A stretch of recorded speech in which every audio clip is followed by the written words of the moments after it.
ورحمة الله وبركاته. إن الحمد لله نحمده ونستعينه ونستغفره ونؤمن به ونتوكل عليه ونعوذ بالله من شرور أنفسنا ومن سيئات أعمالنا. من يهده الله فلا مضل له ومن يضلل فلا هادي له. وأشهد أن لا إله إلا الله وحده لا شريك له وأشهد أن سيدنا ونبينا ومولانا محمدا عبده ورسوله. أما بعد، قال الله تبارك وتعالى في القرآن العظيم: أعوذ بالله من الشيطان الرجيم. إذا جاء نصر الله والفتح ورأيت الناس يدخلون في الله أفواجا فسبح بحمد ربك واستغفره إنه كان توابا. وقال الله تبارك وتعالى: اليوم أكملت لكم دينكم وأتممت عليكم نعمتي ورضيت لكم الإسلام دينا إلى آخر الآيات. وقال النبي صلى الله عليه وسلم: تركت فيكم أمرين لن تضلوا ما تمسكتم بهما كتاب الله وسنتي أو كما قال عليه الصلاة والتسليم. எல்லாத்துக்கும் சவுண்ட் கேட்குதா? சவுண்ட் கேட்குதா எல்லாத்துக்கும்? பேரன்பாளன் எல்லாம் வல்ல இறைவனை புகழ்ந்தும் சலாமும் சத்திய தூதர் நம் உயிரினும் மேலான ஸல்லல்லாஹு அலைஹி வஸல்லம் அவர்கள் மீதும் அவர்கள் வழிநடந்த உத்தம சத்திய சஹாபாக்கள் நல்லோர் அனைவர் மீதும் அல்லாஹுடைய அருளும் சாந்தியும் உண்டாகட்டுமாக. கண்ணியத்திற்குரிய ஹாஜிகளே, ஹாஜாக்களே, இந்த வெயிலென்றும் பார்க்காமல் வெயிலாக இருந்தாலும் நம்முடைய கடமைகளை சரியாக நிறைவேற்ற வேண்டும், நம்மை சரியாக கடமை நிறைவேற்ற செய்ய வேண்டும் என்ற அடிப்படையிலே சவுதி அரசாங்கம் அரஃபா என்ற பெருவழியில் நம்மை எல்லோரையும் இங்கே சேர்த்து வைத்திருக்கிறார்கள். அதற்காக சவுதி அரசாங்கம் எவ்வளவு முடியுமோ அந்தளவு தங்களுடைய எஃபர்ட்ஸ், தங்களுடைய முழு வீச்சில் நமக்கான ஏற்பாடுகள் செய்து கொடுத்திருக்கிறார்கள். முதலாக அல்லாஹுக்கு நன்றி செலுத்த வேண்டும். நாம் ஹஜ்ஜுக்கு வந்ததற்கு அல்லாஹுக்கு நன்றி செலுத்த வேண்டும். இந்த இடத்திற்கு இந்த அளவுக்கு ஒரு வசதியை செய்து கொடுத்ததன் காரணமாக சவுதி அரசாங்கத்திற்கு நன்றியை தெரிவித்துக் கொள்கிறோம். விஷயத்திற்கு வரலாம். நம் உயிரினும் மேலான நபிகள் நாயகம் ஸல்லல்லாஹு அலைஹி வஸல்லம் அவர்கள் ஒரே ஒரு ஹஜ்ஜு தான் செய்தார்கள். எத்தனை ஹஜ்ஜு செஞ்சாங்க? ஒரே ஒரு ஹஜ்ஜு தான். அந்த ஒரு ஹஜ்ஜு தான் முதல் ஹஜ்ஜும் அதுதான், முடிவான ஹஜ்ஜும் அதுதான். ஒரே ஹஜ்ஜு தான்.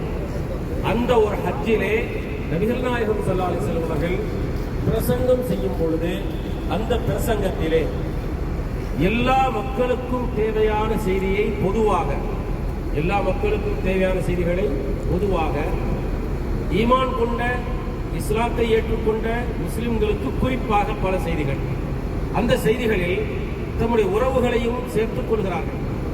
நிறைய விஷயங்கள் உள்ளது. அந்த பிரசங்கம் ஹஜ்ஜத்துல் விதா என்று சொல்லக்கூடிய நபி ஸல்லல்லாஹு அலைஹி வஸல்லமுடைய கடைசி ஹஜ்ஜினுடைய பயணத்தின் செய்தியை சொல்லிச் செல்கிறார்கள். அந்த ஹஜ்ஜத்துல் விதா என்ற சமயத்திலே நபிகள் நாயகம் ஸல்லல்லாஹு அலைஹி வஸல்லம் அவர்களுடைய மனதில் எப்படிப்பட்ட சிந்தனையை அல்லாஹ் உருவாக்குகின்றான் என்று சொன்னால், அதற்கு அடுத்த வருடம் நாம் ஹயாத்தாக இருப்போமா இருக்க மாட்டோமா அவருக்கு வந்துருச்சு. அல்லாஹ் அதை போட்டான். அப்ப அந்த ஹஜ்ஜிலே நபி ஸல்லல்லாஹு அலைஹி வஸல்லம் பேச துவங்கும் பொழுதே இப்படித்தான் துவங்குகிறார்கள். அடுத்த வருடம் நான் ஹயாத்தா இருக்கணும் இருக்க மாட்டேனே தெரியல அப்படின்னு பேச்சை துவங்குகிறார். இப்பொழுதும் நான் இங்கே துஆ செய்து கொள்வோம். யா அல்லாஹ், எங்கள் எல்லோருக்கும் நீண்டாய் நிறைந்த வர்க்கத்தை கொடுப்பாயாக. எங்களுக்கு கொடுக்கக்கூடிய ஆரோக்கியத்தையும் இந்த வாழ்க்கையையும் முன்னே உனக்கு பொருந்தி இபாதத் செய்யக்கூடிய அப்படிப்பட்ட பாக்கியத்தோடு வாழ செய்வாயாக என்ற துஆவை அல்லாஹ்விடத்தில் செய்து கொள்வோம். இப்ப நபிகள் நாயகம் ஸல்லல்லாஹு அலைஹி வஸல்லம் பேச்சை துவக்கும் பொழுதே எப்படி துவக்குறாங்க? அடுத்த வருஷம் நான் உயிரோடு இருப்பேனா இருக்க மாட்டேனே தெரியாது. அவங்க சொன்ன மாதிரியே அதுக்கு அடுத்த வருஷம், அந்த வருஷத்தை ரபியுல் அவல் மாசத்திலேயே பிறை 12 அன்று ரசூல் ஸல்லல்லாஹு அலைஹி வஸல்லம் உலகத்தை விட்டு பிரிந்து விட்டார்கள். அப்ப துவங்கும் பொழுது நபி ஸல்லல்லாஹு அலைஹி வஸல்லம் எல்லா மக்களுக்குமான ஒரு செய்தியை பதிவு செய்கின்றார்கள். நமக்கும் அந்த செய்தி பொதுவானதாகும். என்ன செய்தி பதிவு செய்தார்கள்?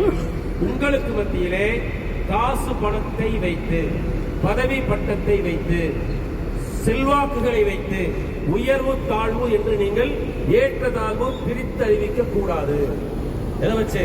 வம்சத்தை சொல்லி, காசு பணங்களை சொல்லி, பட்டம் பதவிகளை சொல்லி நீங்கள் ஒருவருக்கொருவர் உயர்வு தாழ்வு என்றெல்லாம் செய்யக்கூடாது என்பதை நபி ஸல்லல்லாஹு அலைஹி வஸல்லம் எப்படி சொல்லி காட்டுறாங்கன்னு சொன்னா, லா ஃபضل على அரபி على அஜமி.